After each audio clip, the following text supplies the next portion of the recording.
Bismillahirrahmanirrahim. Assalamualaikum warahmatullahi wabarakatuh. Waalaikumsalam warahmatullahi wabarakatuh. Alhamdulillah. Cukup sepindah Ibu ya. Wow, Ustaz Suci sudah 3 kali, itu sunnahnya memang ganjil. Jadi kalau kita ngambil sekali ya dapat sunnahnya Ustaz ya. Alhamdulillah. Alhamdulillah. Alhamdulillahilladzi khalaqal mauta wal hayata liyabluwakum ayyukum ahsanu amala wa huwal azizul ghafur. Qala Allah Ta'ala, ya ayyuhalladzina amanu taqullaha wa qulu qawlan sadida yuslih lakum a'malakum wa yaghfir lakum dhunubakum wa may yuti'illaha wa rasulahu faqad faza fawzan 'azim. Wa qala an-nabi sallallahu alaihi wasallam,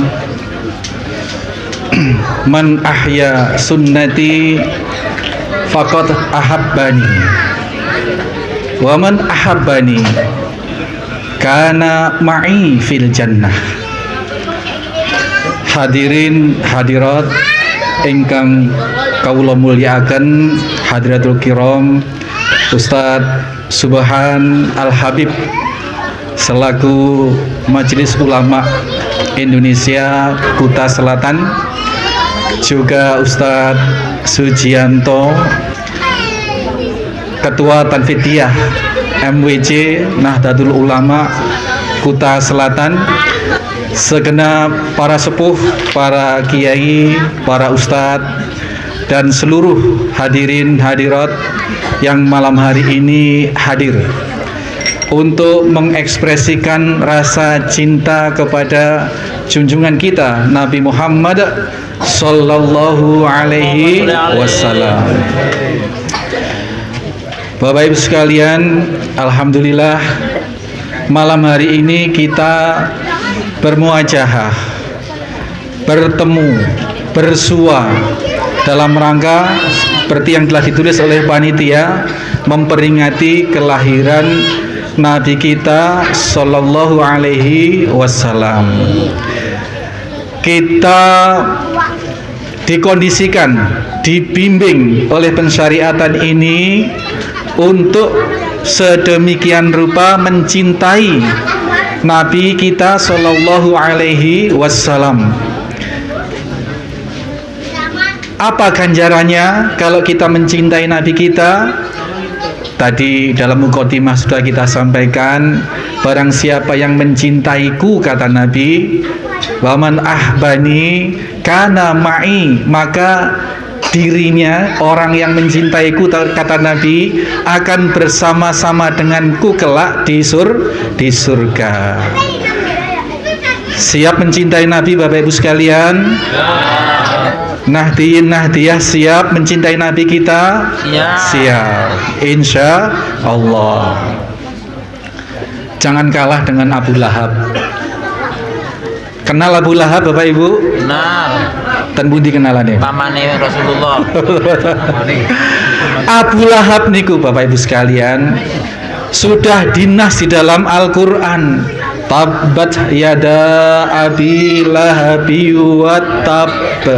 Ayo adik-adik yang hafal Al-Lahab siapa?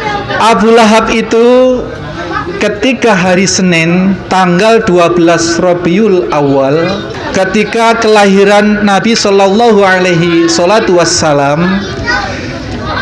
mendengar kabar dari seorang budaknya bernama Suwaibah. Hari Senin, budaknya ini, pembantunya ini melaporkan pada Abu Lahab, Gusti, apa Suwaibah? Ponakan jenengan lahir. putra Abdullah dari Sayyidah Aminah lahir. Ayah terus, laki apa perempuan?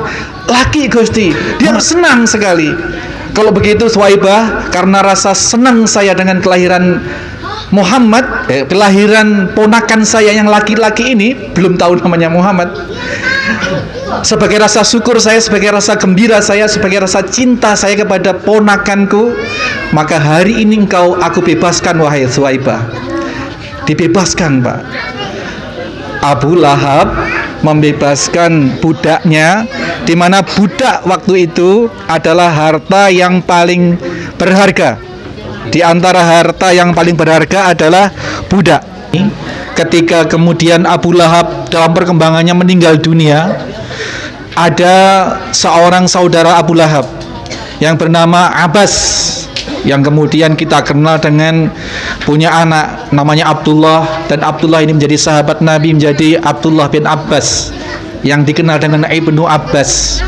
Itu konon bermimpi bertemu dengan Abu Lahab di alam barzah. Abu Lahab ini menceritakan bahwa dia mendapat keringanan siksa di alam kubur setiap hari Senin gara-gara dia meluapkan kecintaannya terhadap kelahiran baginda Nabi Shallallahu Alaihi Wasallam dengan kemudian membebaskan Suwaibah sebagai budaknya.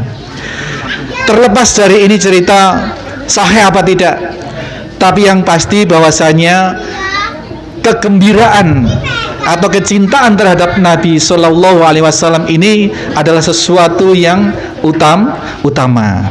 Maka dari sini Bapak Ibu sekalian bisa kita pilah cintanya Abu Lahab kepada kelahiran Nabi Shallallahu Alaihi Wasallam dengan cinta yang diharapkan dari kita semua, atau cinta yang didefinisikan oleh Nabi Shallallahu Alaihi Wasallam. Cinta yang bagaimana? Kalau kita tilik dari sejarah, Abu Lahab itu ketika Rasul lahir dia cinta, Pak. Tapi kemudian ketika Rasul tumbuh, apalagi setelah mendapatkan amanah risalah dari Allah Subhanahu wa taala untuk mengesahkan Allah, Abu Lahab adalah orang yang paling keras di dalam menentang dan memusuhi Kanjeng Nabi Muhammad sallallahu alaihi wasallam. Berarti cinta Abu Lahab kepada Nabi ini adalah cinta yang sifatnya naluriah, cinta yang sifatnya fitrah manusiawi. Dan cinta yang semacam ini ya tidak ada pahalanya, tidak ada istimewanya. Jenengan ketika lahir bayi, punya anak, seneng apa seneng, Bu? Enten sing ibu-ibu melahirkan, orang tuanya ndak seneng sama anaknya? Seneng, ndak ada. Pasti seneng. Pasti seneng. Bahkan ketika bayi itu lahir, di saat bayi itu menangis, orang-orang malah tertawa karena senang atas kelahiran bayi.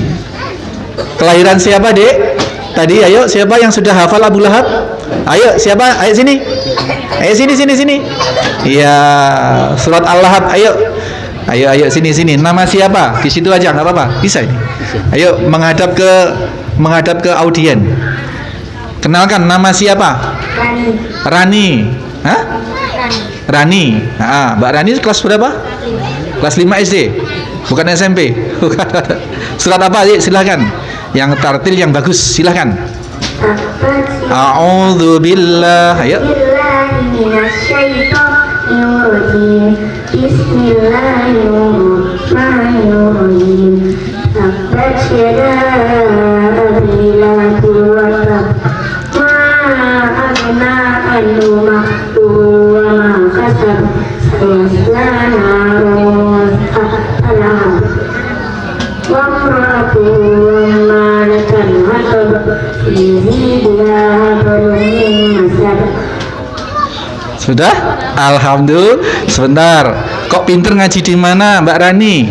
Di rumah. Iya, di rumah. Di siapa? Ngaji sama siapa? Gurunya siapa? Yang ngajari siapa? Siapa? Siapa? Cak Ridwan ada ke sini orangnya? Nggak ke sini. Oh, Masya Allah. Teman ngajinya berapa orang? Tinggal di mana, Mbak Reni? Jauh dari sini? Jauh. Kalau tidak jauh, oh deket. Kalau deket nanti bisa ngaji madrasah sore di Ustadz Supri, ya. Ustadz Supri di musola apa namanya itu, Al Mukmin ya. Bisa ngaji sana nanti, insya Allah nanti diperbaiki. Sudah bagus, sudah hafal. Nanti tanafusnya diperbaiki, makharijul hurufnya insya Allah ya. Mau hadiah ya? Kasih hadiah. Yang mau kasih hadiah nanti, ayo silakan. Iya. Kurang apa tidak? Kurang? Oh enggak, alhamdulillah. Terima kasih. Pinter Bapak sekalian. Sudah bisa ngaji Al-Lahab ya. Bu, Bapak, assalamualaikum. Abu Lahab tresno napa mboten kalih Nabi ketika Nabi lahir? Tresno. Tapi ketika Nabi kemudian membawa pensyariatan Allah, tresno napa mboten? Mboten. Memusuhi, bahkan memboikot, bahkan memerangi. Dan pada akhirnya Abu Lahab ini meninggal dan dilaknat oleh Allah dengan surat Al-Lahab yang dibacakan oleh Mbak Reni barusan. Itu. Jadi cinta yang hanya berdasarkan naluriah, cinta yang hanya berdasarkan naluri manusiawi, ini tidak mendatangkan kebaikan apapun di sisi Allah, tidak berpahala. Ini sifatnya sosial. Maka Nahdiyin, Nahdiyah di Tenggulung ini ketika meneguhkan cinta kepada Nabi Shallallahu Alaihi Wasallam, semoga tidak mencontoh cinta model Abu Lahab yang hanya cinta, ya pokoknya cinta, gawe obor rampai macam-macam, gawe peringatan, bikin hadiah-hadiah, bikin macam-macam. Cinta, ya pokoknya cinta. Cinta yang semacam itu tidak bernilai pahala di sisi Allah Subhanahu wa Ta'ala. Yang bernilai pahala bagaimana? Sing didhawuhi Kanjeng Nabi wau. Man ahya sunnati faqad ahabbani. Barang siapa yang menghidupkan sunnahku, maka itulah dia yang mencintaiku. Jadi cinta yang diminta oleh Rasul Sallallahu Alaihi Wasallam adalah cinta yang dengan dibuktikan mengikuti apa-apa yang beliau ajarkan. Itu cinta sejati, Bu.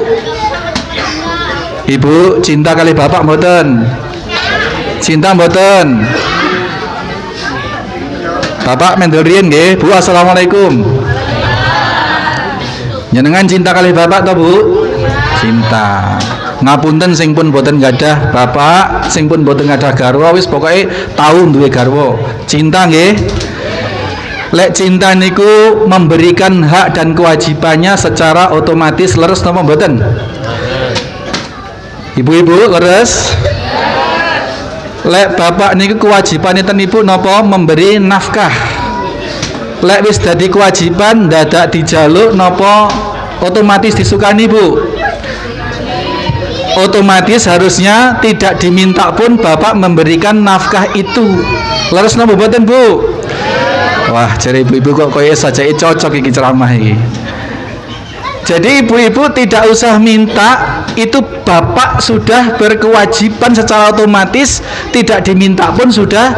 Tanggal 31, besok tanggal 1 sudah dihitung, Bu. Iki koyoku bulan iki entuk kulehku dagang, iki entuk kulehku tani, panenan iki tak brukne sampean kabeh, ora usah njaluk wis tak kei. Saya napa mboten, Bu? Kalau sudah kewajiban seperti itu, Bu. Leres nggih, Bu nggih? Seneng napa mboten lek ngoten niku bapake? Seneng. Lek umpama bapak mboten ngoten niku kedahe ngoten napa mboten, Bu? Harusnya begitu apa tidak, Bu? Kalau bapak tidak seperti itu, belonjo jadak memberi belanja nunggu kalau digegeri. Awon apa mboten? Awon. Iku nggih Pak nggih. Dadi kalau sudah kewajiban seperti itu, bapak tenang mawon mengki enten malih. Saniki ibu-ibu mendel riyin. Pak, assalamualaikum. Waalaikumsalam. Kewajibane ibu-ibu ten bapak niku napa Bu? Pak, napa Pak? Ngladeni. Ibu-ibu kewajibane ngladeni gaweke kopi.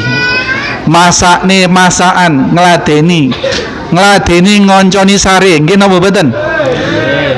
Lek ampun kewajiban Bu ngenteni bapak, lek ampun kewajibane ibu ngenteni disuwun napa nawani Bu?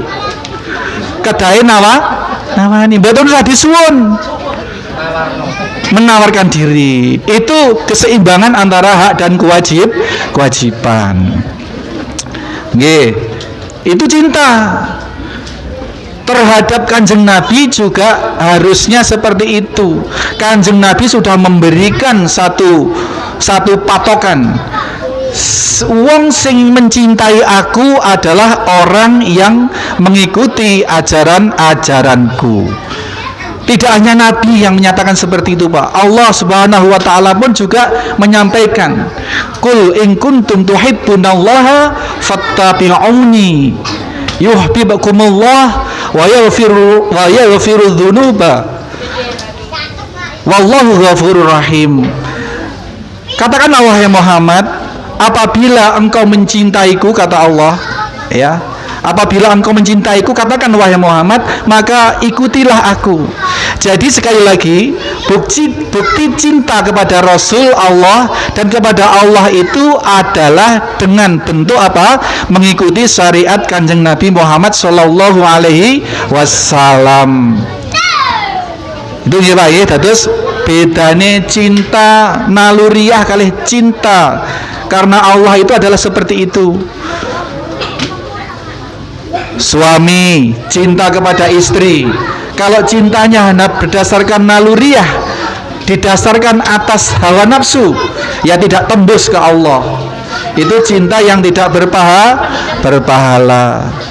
Cinta yang karena Allah adalah bagaimana mengupayakan agar orang yang dicintai itu selamat dari sisi Allah Subhanahu wa taala. Assalamualaikum Bu. Assalamualaikum Pak. Assalamualaikum. Agama niku isine 3. Isine 1 cerita, 2 niku kabar gembira, 3 niku ancaman-ancaman. Jenengan lebih seneng sing diceritani napa dikai kabar gembira napa diancam Bu? Dinapane? Kabar gembira.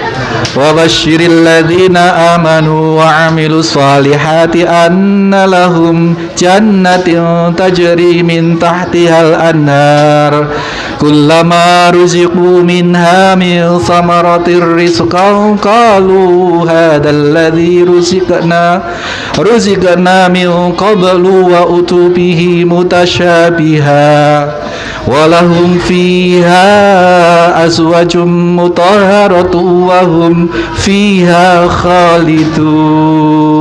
Allah. Kabar gembirakanlah kepada orang-orang yang beriman dan beramal soleh, bahwasanya bagi mereka akan diberi surga yang mengalir sungai-sungai di bawahnya. Setiap kali mereka diberi rizki kepada Allah, mereka mengatakan bahwa rezeki ini serupa dengan yang dulu kami terima di dunia. Terakhir, dan bagi mereka adalah istri-istri yang disucikan dan mereka kekal di dalamnya. Assalamualaikum Bapak. Assalamualaikum Bu. Ayat ini sering-sering Ibu cemburu. Ustadz, kok walahum fiha azwajum mutahharatun, kok di dalam surga itu adalah istri-istri, berarti kan hanya untuk bapak-bapak. Ora usah komplain, iki dawuh Allah Subhanahu wa ta'ala. Dawuh Allah Subhanahu wa ta'ala. Al-Qur'an itu la raiba fi. Al-Qur'an itu adalah kalam qadim. Adalah kalam Allah yang tidak ada keraguan sedikit pun di dalamnya. Maka dalam rangka kita agar bisa memberikan bukti cinta kepada baginda Nabi Sallallahu Alaihi Wasallam, maka kita sebisa mungkin mengikuti apa-apa yang Rasul Sallallahu Alaihi Wasallam ajarkan, dalam rangka kita juga membuktikan cinta kita kepada Allah Subhanahu wa Ta'ala. Kula nanti sarang-sarang kali Gus Dur, Pak. Kenal Gus Dur, Pak? Bu? Kenal Gus Dur, Ustaz? Kenal nggih? Masya Allah. MWC nggak kenal, bangetan. Gus Dur. Gus Dur. Gus Dur ini Masya Allah, Pak. Sampai enek si Iran niku, sing kemudian Kiai Mustamar niku terus ngarang dalam arti ngarang iki sholawatane Gus Dur. Nate mireng niku, ya Rasulullah salamun alaik ya Rafi asani wa taraji. Itu karomahnya Gus Dur itu Masya Allah. Ada lagu yang enak seperti itu, ada syair yang bagus seperti itu, tiba-tiba dikondangnya itu sholawatane Gus Dur. Padahal sanes, Pak. Niku sejarahnya sekedik kula buka nggih. Niku zaman tahun sekawan dosoan ten Jombang niku Syekh Hadratus Syekh Hasyim Asy'ari kandang nggak ada pondok. Santri-santri niku wonten sing seneng main ludruk. Krana Jombang niku jan pusate ludruk. Cak Durasim niku sing terkenal kali pariane napa? Pagupon omahe tara melunipun tambah sengsara. Itu akhirnya ditangkap terus kemudian dieksekusi. Nah, karena Jombang itu pusat ludruk, maka salah satu santrinya Hadratus Syekh Hasyim Asy'ari yang seneng ikut ludruk itu dikritik. Namanya Pak Aswandi, namanya Aswandi. Aswandi itu kelak kemudian nggak ada putra, namanya Asmuni, rumahnya Ndiwek, selatannya Tebu Ireng. Asmuni persa, Bu? Asmuni persa, Pak? Telawa Sri Mulat. Nggih. Terus kemudian karena dikritik, nggih pun lek ngoten kula tak ndamel ludruk tapi versi Islam. Akhirnya napa? Ndamel niku gambus misri. Jadi tampilannya nggih kados ludruk, panggung ngeten gitu. Terus kemudian mengambil musiknya dari Mesir, makanya disebut misri, gambus misri. Kemudian lakon-lakonnya kalau ludruk itu Kebo Mancuet, Bambang Sutejo dan seterusnya. Kalau yang gambus misri ini ngambil sejarah-sejarah Islam, Hasan Hussein dan lain-lain. Dan ketika layar itu dibuka, itu sudah langsung ada, kalau ludruk itu kan remong. Nah, kalau gambus misri ini dengan lagu bahasa Indonesia ada sekitar 10 biduan langsung menyatakan selamat datang kami ucapkan pada hadirin sekalian. Itu lagu Melayu yang populer di tahun 30-40. Jadi itu lagunya sudah ada yang kemudian kita kenal lagu itu sebenarnya nonim, tidak diketahui penciptanya. Nah, kemudian dipopulerkan di gambus misri dengan dipakai pembukaan pagelaran itu.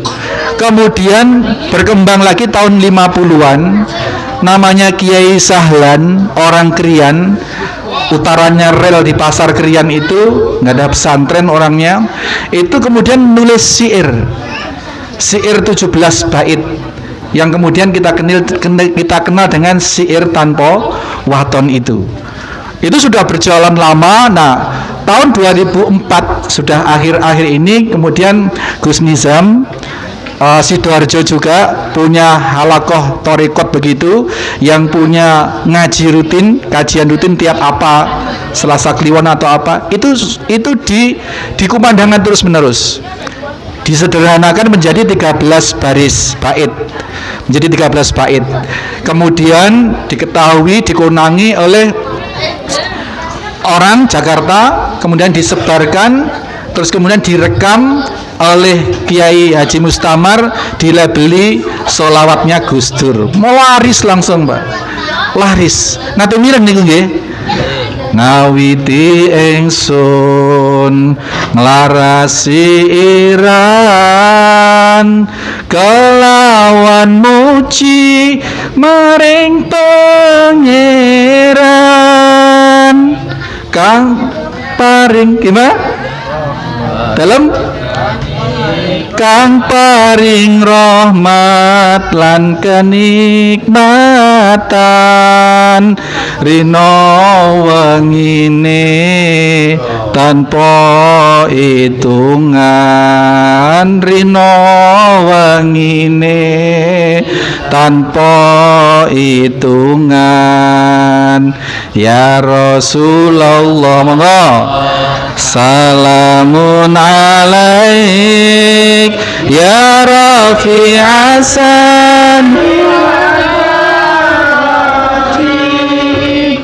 atfataya jiratal alamin ya uhailal judi wal karami ya uhailal judi wal karami. Ya Rasulullah salamun alaik wahai njeng Nabi mugi keselamatan kagem panjenengan. Dengan ajaran-ajaran panjenengan ya Rasulullah kula sak kanca niki saged mundak derajate mundak kedudukane yang beliaulah menjadi cahaya, beliaulah menjadi simbol dari kebesaran Allah di alam semesta ini. Ya uhailal judi wal karami, dan yang memiliki cahaya, yang beliau itu bercahaya dan memiliki kemuliaan. Niki Kanjeng Nabi sallallahu alaihi salatu wassalam. Maka mila Bapak Ibu sekalian, Kanjeng Nabi menika napa? Manungsa sing boten lumrahe manungsa. Laqad ja'akum rasulun min anfusikum. Bahwa Kanjeng Nabi sallallahu alaihi wasallam menika diutus oleh Allah Subhanahu wa taala dari kalangan kalian sendiri. Kanjeng Nabi menika manungsa basyarun, tetapi lakal basyar, tidak seperti manusia. Kenapa pensyariatan Allah ini dititipkan kepada manusia? Karena kalau dititipkan kepada malaikat, dititipkan kepada jin, kita manusia tidak akan bisa mencontoh. Maka Rasul sallallahu alaihi wasallam ini sebagai pengemban amanah syariat Allah, pensyariatan Allah Subhanahu wa taala, dirupakan sebagai manusia yang bisa dicontoh oleh kita sebagai manusia. Cinta kita kepada baginda Nabi Shallallahu Alaihi Wasallam buktinya adalah dengan kita mengikuti dawuh-dawuh beliau. Di dalam salah satu firman Allah Subhanahu Wa Taala dinyatakan bahwasanya karakteristik atau orang-orang yang diakui sebagai umat Rasul Shallallahu Alaihi Wasallam jauh-jauh hari sejak zaman Nabi Musa alaihissalam, sejak zaman Nabi Isa alaihissalam, itu sudah diberitakan, Pak. Ini sebagai acuan kepada kita, kalau kita ingin termasuk dari golongan umat Nabi Muhammad Sallallahu Alaihi Wasallam, setidaknya berusaha menjadi atau memenuhi kriteria itu. Muhammadur Rasulullah di dalam surat Al-Fat, surat yang ke-48, ayat yang terakhir, ayat 29. Muhammadur Rasulullah walladzina ma'ahu asidda'u 'alal kufar. Muhammad itu dinas oleh Allah tidak hanya sejak sudah dilahirkan, Pak, tetapi sejak jauh sebelum ada Islam versi Rasulullah Muhammad ini. Sejak Nabi Musa alaihi salatu wassalam, sejak Nabi Isa alaihi salatu wassalam, ini sudah ada namanya, ada tugas-tugasnya. Dalam beberapa ajaran tasawuf, bahkan secara lebih jauh dikenal sebagai Nur Muhammad dan seterusnya. Kita nggak bahas itu, kita bahas yang ada di dalam Al-Quran. Bahwasanya diceritakan di dalam Taurat, di dalam Injil, bahwa Muhammadur Rasulullah, bahwa Muhammad itu adalah Rasul atau utusan Allah. Orang-orang yang bersama dia, yakni para umatnya, para sahabatnya, para tabi'in, tabi'ut tabi'in, dan kita sampai akhir zaman ini, karakteristiknya adalah yang pertama, as-sidda'u 'alal kuffar. keras, tegas terhadap orang kafir. Ini harus dimaknai, Pak. Ini tidak boleh secara letterlek. Oh, kalau gitu harus kepada orang yang tidak beragama Islam kita harus marah-marahan. Tidak.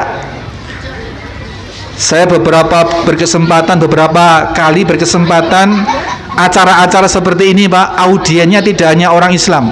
Ada orang Kristen, ada orang Hindu. Tadi saya berharap Pak Kaling itu masih ada di sini. Jadi ini relevan. Kafir itu adalah diksi kata yang dipilih oleh Allah di dalam Al-Quran. Sementara Al-Quran itu adalah rahmatan lil alamin. Kebenarannya 1000 karat, 100%, 1000%. Jadi kata-kata seluruh perkataan yang di dalam Al-Quran itu tidak ada yang negatif. Kafir itu justru bukan mendiskreditkan. Kata-kata kafir yang dipilih oleh Allah itu justru memuliakan orang yang tidak beragama Islam. Maka saya jelaskan itu pada ada pendeta di sana. Kita jelaskan waktu itu ada juga orang Nasrani waktu itu. Jadi Al-Quran ini sudah sangat ma'ruf, Pak. Terus kemudian kita berpersepsi, oh kafir itu jelek, jangan diucapkan kepada orang yang itu, berarti kita apa? Kita memojokkan atau kita menuding dia. Kita kupas sedikit ya supaya kita paham ini. Kafir itu maknanya adalah menutup diri. Hanya itu sebenarnya. Kalau kita duduk tanah, kemudian kita masukkan ke lereng, terus kita uruk, itulah kafir. Itu menguruk, menutup. Jadi orang kafir itu adalah orang yang masih menutup diri, yang sedang menutup diri itu terhadap ajaran-ajaran pensyariatan Islam. Tapi kalau kita katakan non-muslim, muslim itu adalah orang yang berserah diri, salamah, orang yang selamat. Jadi kalau disebut non-muslim, kita memvonis seseorang orang tidak selamat. Gitu, Pak. Tapi kalau kita sebut kafir, itu orang yang menutup diri. Kira-kira ini bagus mana, Pak? Dikatakan, Pak jenengan orang sing menutup diri, Pak jenengan tiang sing boten selamat. Ayo, kira-kira kasar pundi, Pak? Kasar sing pundi, Pak? Kasar sing menuduh orang tidak selamat. Padahal orang itu, Pak, selamat tidak selamat itu adanya ada di ketika nafas ada di kerongkongan. Senyampang orang itu masih hidup, bahkan orang itu musyrik, orang itu kafir, orang itu Islam tapi tidak sholat, itu masih terbuka peluang untuk husnul khotimah, untuk sae di pungkasane. Jadi tidak boleh kita memvonis orang sebagai lu non muslim, tidak boleh. No, orang lu kamu orang yang tidak selamat, tidak boleh. Siapa tahu nanti kelak di akhir hayatnya atau dalam perjalanan hidupnya dapat hidayah, terus kemudian menjadi orang yang selamat, gitu. Maka ini kita jelaskan. Maka Allah memilih kata-kata kafir di dalam Al-Quran itu sudah ma'ruf, Pak. Itu pemuliaan, justru pemuliaan terhadap orang yang belum atau masih menutup diri di dalam pensyariatan Islam. Maka di dalam surat Al-Kafirun itu gimana? Jelas sekali ada namanya surat Al-Kafirun. Al-Kafirun. Allah Subhanahu wa taala memilih kata kafir. Maka kembali ke surat Al-Fat. Muhammadur Rasulullah walladzina ma'ahu, orang-orang yang bersama Rasulullah itu, Muhammad itu cirinya yang pertama asyidau 'alal kufar. Tegas kepada orang yang menutup diri terhadap ajaran. Orang yang menutup diri terhadap ajaran pastinya tidak melaksanakan ajaran Islam. Kita tegas bersikap untuk tidak mengikuti perilaku, keputusan hidupnya orang-orang yang menutup diri kepada pensyariatan Islam. Kalau orang menutup diri masih tidak Islam itu, Pak, daging babi itu boleh. Lah kita orang yang sudah Islam harus tegas. Kita tidak makan daging babi, itu maksudnya. Kalau orang tidak muslim itu, kalau orang yang masih menutup diri itu tidak terikat oleh kewajiban menutup aurat, baik yang laki-laki maupun perempuan. Kita orang Muslim, orang yang bersama Nabi Shallallahu Alaihi Wasallam tegas membedakan diri kepada orang yang masih menutup diri. Kalau orang yang masih menutup diri terhadap pensyariatan Islam, membuka aurat kemana-mana, orang yang sudah menerima Islam itu tegas membedakan diri, tidak sama dengan orang kafir. Orang kafir tidak sholat, kita Muslim sholat. Orang kafir tidak puasa, kita Muslim puasa. Orang macam-macam itu asyidau alal kufar. Karena apa, Pak? Ada kecenderungan orang kafir itu narik-narik kita supaya mengikuti milah mereka. Walan tarda angkal yahudu walan nasara hatta tattabi'a millatahum. Tidak akan pernah rela orang-orang yang kafir ya, dari golongan Yahudi maupun Nasrani itu, sebelum kita umat Islam mengikuti gaya hidup mereka, tata cara mereka, penyembahan mereka. Maka kita harus tegas memberi batas. Kalau dalam urusan akidah, tadi kata Ustadz Subhan, lintas akidah. Namanya berarti Muslim dengan yang tidak Muslim, Muslim dengan kafir, itu harus tegas, Pak. Kalau masalah ubudiyah, masalah keyakinan, lakum dinukum waliyati, harus tegas. Yang pertama harus tegas seperti itu. Yang kedua, ruhama bainahum, saling berkasih sayang di antara saudara Muslim. Bu, assalamualaikum. Bapak, assalamualaikum. Apa masih ada sesama kita Muslim yang marah-marahan? Insya Allah tengah buat teman. Kalaupun masih ada, mudah-mudahan segera dilembutkan hatinya untuk tidak marah-marahan. Saudara sesama Muslim, ruhama bainahum, saling berkasih sayang di antara mereka. Jangan dibalik, Pak, kepada orang yang tidak seakidah, bermesraan, hidup guyup rukun, tetapi kepada saudara yang seakidah malah saling membenci. Ini bukan karakter pengikut Nabi Shallallahu Alaihi Wasallam. Siap kira-kira berkasih sayang Bapak Ibu sekalian? Siap? Assalamualaikum Bapak Ibu. Assalamualaikum. Siap ya? Kalau masih ada masalah-masalah yang menghalangi untuk berkasih sayang di antara sesama Muslim, diikhtiarkan, dimintakan kepada Allah Subhanahu wa taala. Ya Allah, ya muqallibul qulub, sabit qulubi ala dinik. Ya Allah yang maha membolak-balikkan hati, maka bimbinglah hati, teguhkanlah hatiku di dalam ajaranmu. Kalau aku masih marah-marahan sama saudaraku sesama Muslim, apalagi sesama saudara, lembutkanlah hati kami ya Allah, luruskan hati kami ya Allah. Amin Allahumma amin. Nggih, pengen boten rukun sesama saudara seakidah? Amin. Pengen nggih? Insya Allah. Yang ketiga, tarahum ruka'an wassujadan, ruka'an sujadan. Engkau wahai orang-orang, mereka itu, engkau melihat mereka itu, umat Muhammad itu rukuk dan sujud. Dinyatakan seperti itu di dalam Taurat dan Injil, rukuk dan sujud, yang maknanya adalah ya sholat ini, Pak. Sholat ini, sholat. Di beberapa keterangan Rasul Shallallahu Alaihi Wasallam menyatakan bahwa yang membedakan antara orang Muslim dan orang kafir itu adalah ada pada perilaku sholatnya. Wah Ustadz, padahal saudara saya ada yang Muslim tetapi tidak sholat, apa itu kafir? Jangan dulu dikatakan kafir. Kalau kita punya teman, tetangga, saudara yang belum sholat atau tidak sholat, jangan terus dituding kafir, Pak. Selama dia masih meyakini bahwa syariat sholat itu wajib, itu tidak kafir. Kafir itu maknanya adalah menutup. Yang menganggap bahwa sholat itu tidak wajib, bahwa sholat itu adalah pensyariatan dari Allah yang dibawa oleh Rasulullah, itu tidak diakui, itu yang menjadi kafir. Lah kalau orang masih meyakini bahwa sholat itu adalah benar syariat Allah sebagai rukun Islam yang kedua yang dibawa oleh Nabi kita, Nabi Sallallahu Alaihi Wasallam, tetapi karena masih belum mampu menundukkan dirinya sendiri sehingga melaksanakan sholat, yaitu belum kafir. Tidak kafir namanya, karena masih mengakui bahwa syariat sholat itu adalah benar adanya.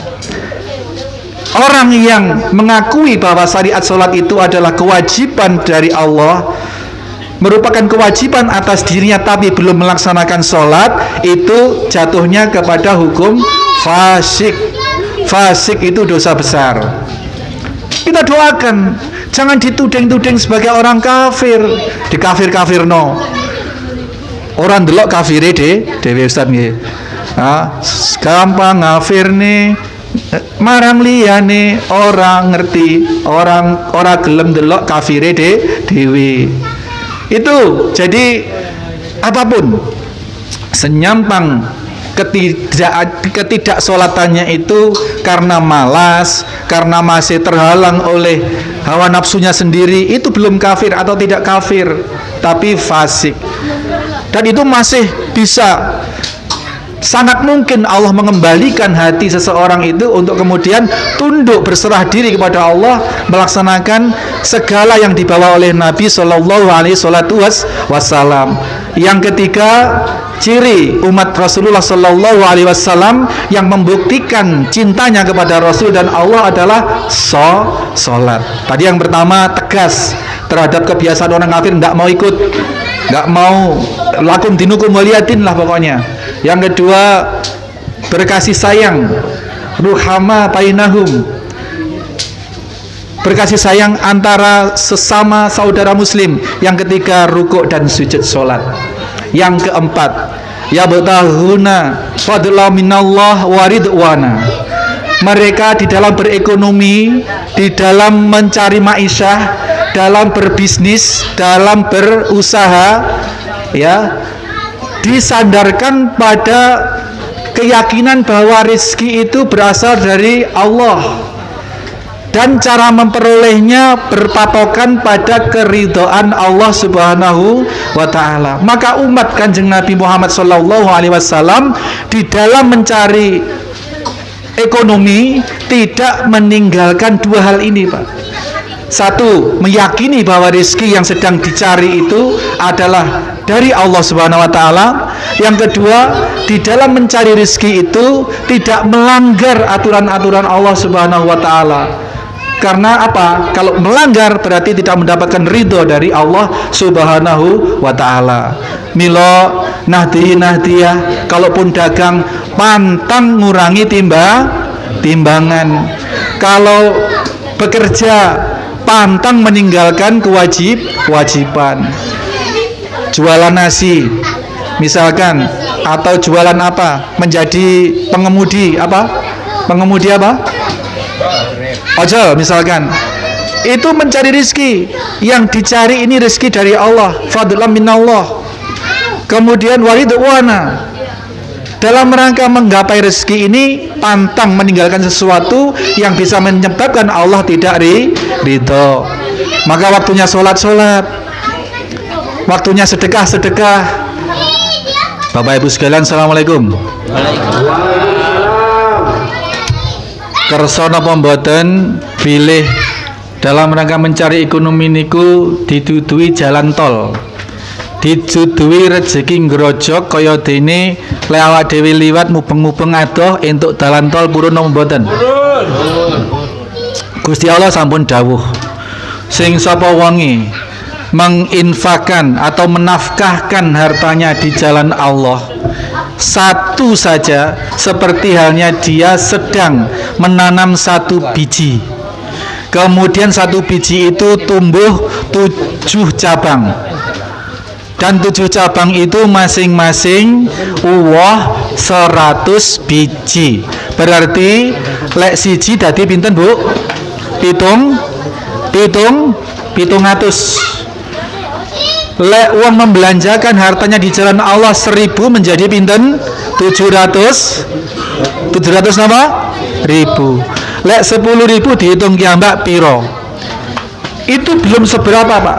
Ayat itu Al-Baqarah 261 masih dilanjut oleh Allah, wallahu yudha'ifu liman yasha Wallahu wasi'un alim.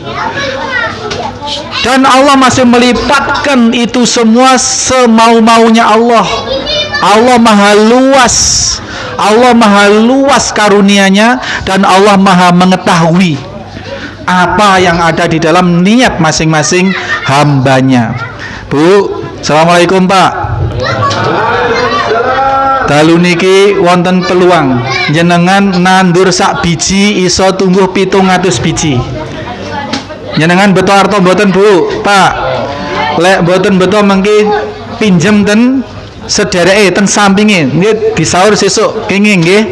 Niki Majelis Taklim Al Mukmin punya program-program di antaranya apa? Di antaranya mengajarkan Al-Qur'an kepada kayak Mbak Reni kayak tadi itu anak-anak, monggo dingajikan ke sana.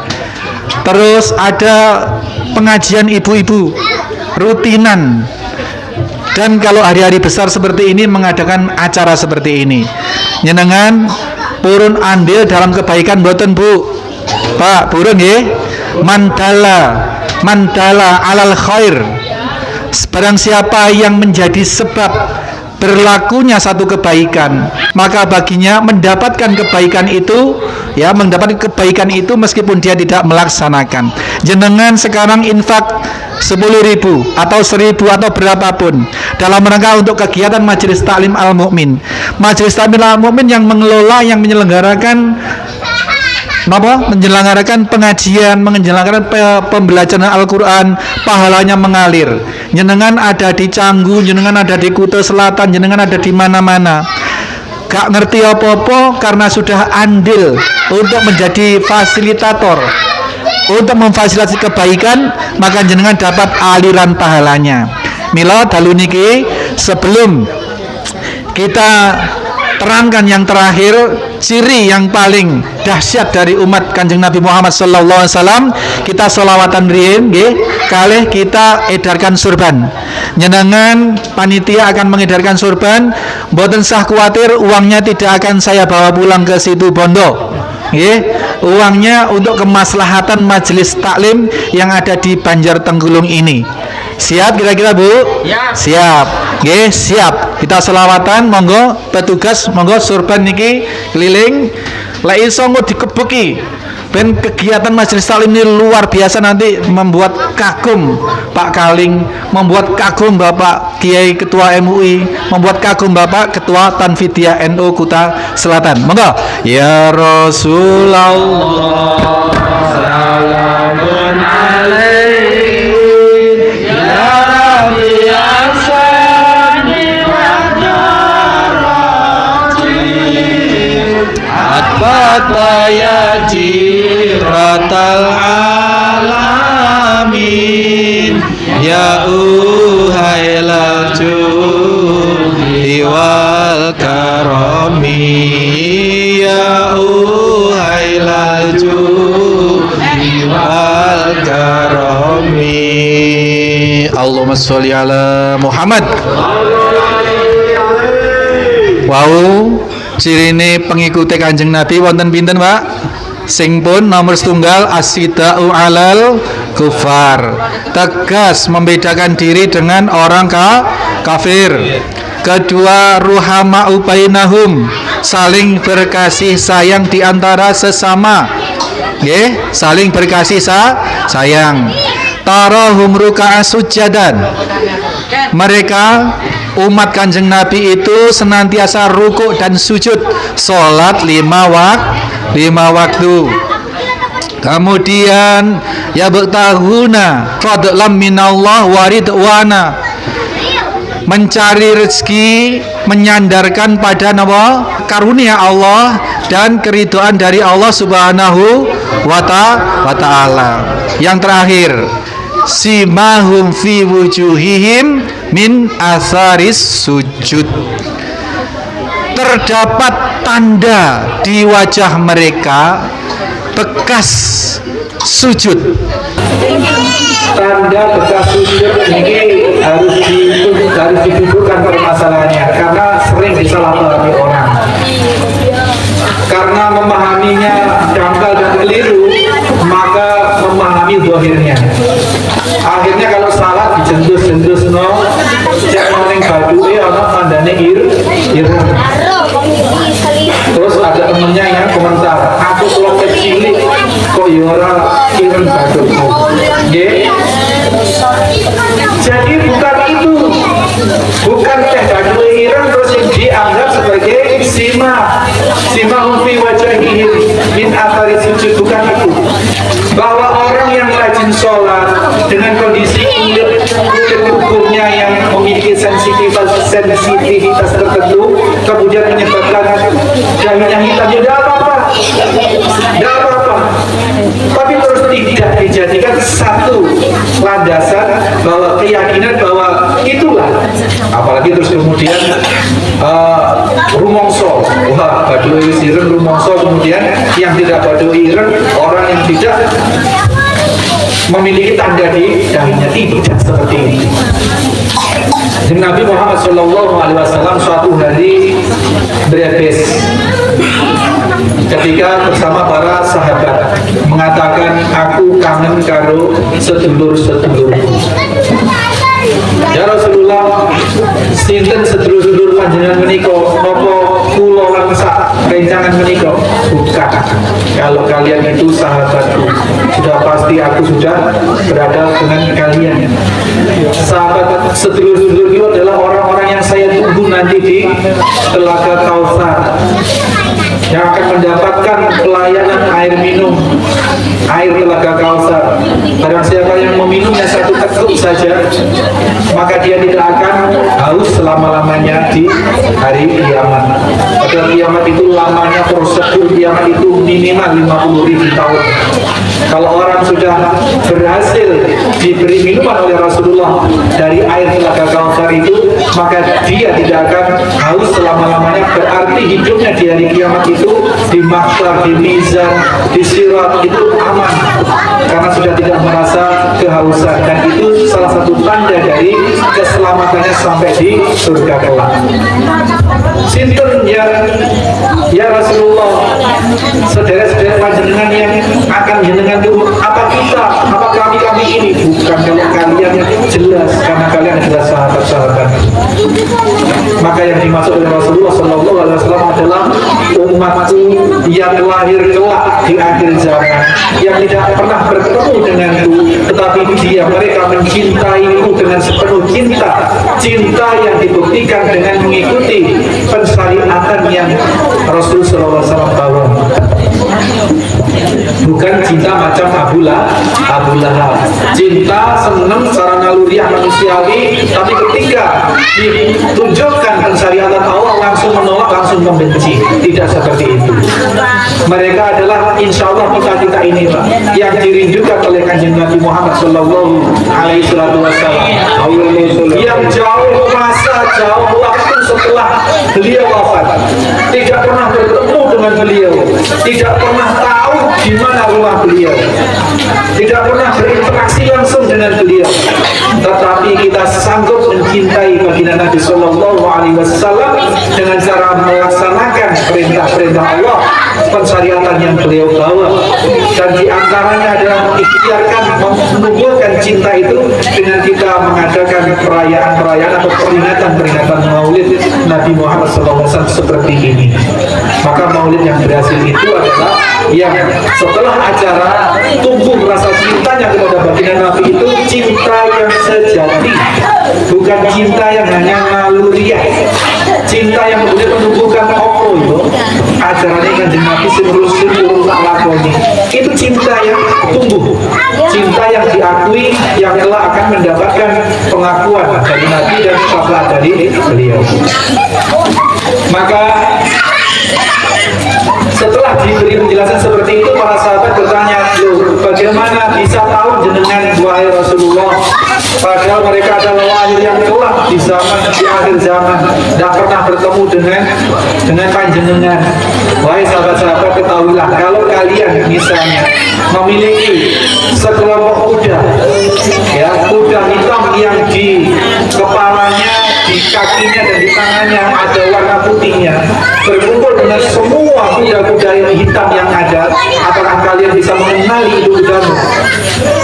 Tentu ya Rasulullah, kami akan bisa mengenali itu itulah nanti saudara-saudaraku, umatku yang kelak di hari kiamat di telaga Kausar itu akan terlihat tandanya, mereka di kepalanya, di tangannya, di kakinya bercahaya karena bekas wuduknya.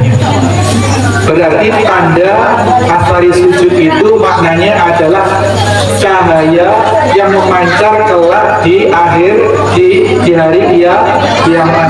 Datuk jenengan umpami saniki mun rajin salat, tidak ngomong sholat 5 waktu, sholat duha iya, sholat apa malih witir iya, tahajud iya, kadue kair-iring mboten masalah Pak, mboten masalah.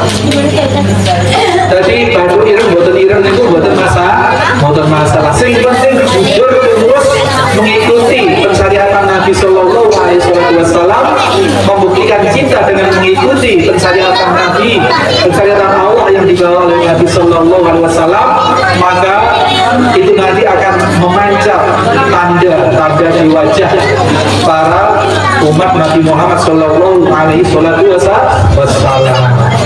Kira-kira pengen mboten Bapak sekalian kelak di akhirat dikenali, di hari kiamat dikenali oleh Nabi, Ingin. yang akan diberikan syafaat oleh Nabi Sallallahu Alaihi Wasallam.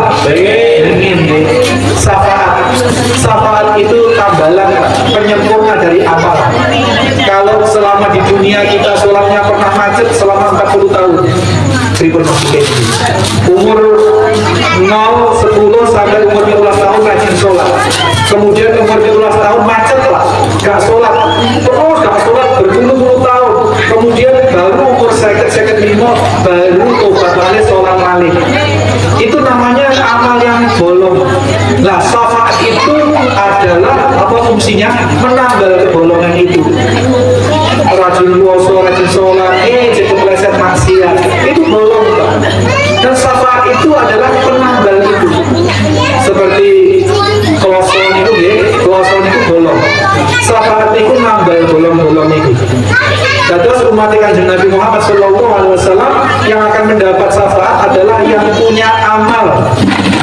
Yang punya amal meskipun amalnya tidak sempurna. Kulo jenengan sedaya amali boten sempurna Pak. Kulo jenengan sedaya tasih kata maksiat, tasih ninggalkan kewajiban ini, kewajiban itu, melanggar ini, melanggar itu. Mila kita menunjukkan cinta kepada Nabi Muhammad SAW dengan berupaya mengikuti apa-apa yang beliau ajarkan agar kita kelak mendapat syafaat Nabi Sallallahu Alaihi Wasallam. Allahumma sholli. Lek klosone kan duwe Pak. Napa sing ajenge ditempel? Mila para kita sedaya kita berdoa kepada kita masing-masing, kita keluarga kita, saudara-saudara kita yang belum melaksanakan pensyariatan dari Allah yang dibawa oleh Nabi Sallallahu Alaihi Wasallam, wabil khusus amaliyah syariat sholat, kita doakan mudah-mudahan Allah segera membukakan hatinya, menjadikan kita seluruh hamba-hambanya yang berupaya mencintai Nabi ini menjadi orang-orang yang layak mendapatkan syafaat kelak, dan ketika kelak kembali kepada Allah menjadi yang diseru, yang disongsong oleh Allah. Ya ayyatuhan nafsul mutmainnah irji'i ila rabbiki radiyatan mardiyah wadkhuli fi ibadi wadkhuli jannati. Wahai jiwa-jiwa yang tenang, jiwa-jiwa ruh, jiwa yang tenang yang karena di dunia, yang karena selama hidupnya berupaya melaksanakan pensyariatan yang dibawa oleh Nabi Muhammad SAW, meskipun masih kepleset-pleset maksiat, meskipun masih bolong-bolong, masih lalai. Wahai jiwa-jiwa yang tenang, tetapi tetap berupaya untuk ikhlas, untuk berupaya mendekat kepada Allah, berupaya untuk kembali ke jalan Allah Subhanahu wa Ta'ala. Maka kelak ketika balik Pak, menjadi hamba yang ridho kepada Allah dan diridhoi oleh Allah, dikumpulkanlah kepada dengan hamba-hamba Allah yang akan mendapat kenikmatan, digiring ke dalam jalan Allah. Amin Allahumma amin. Seluruh yang hadir di sini dengan semua keluarga besar masing-masing, kita doakan mudah-mudahan. Amin Allahumma amin. Amin.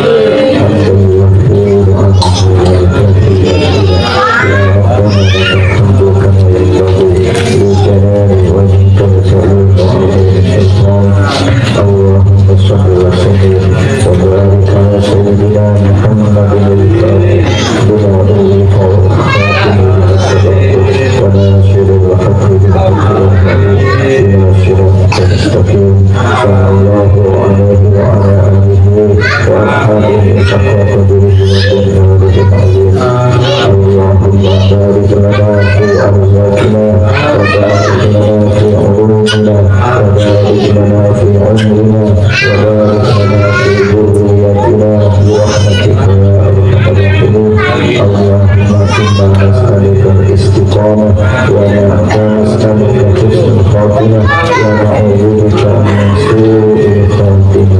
ربنا آتنا من لدنك رحمة وهيئ لنا من أمرنا رشدا.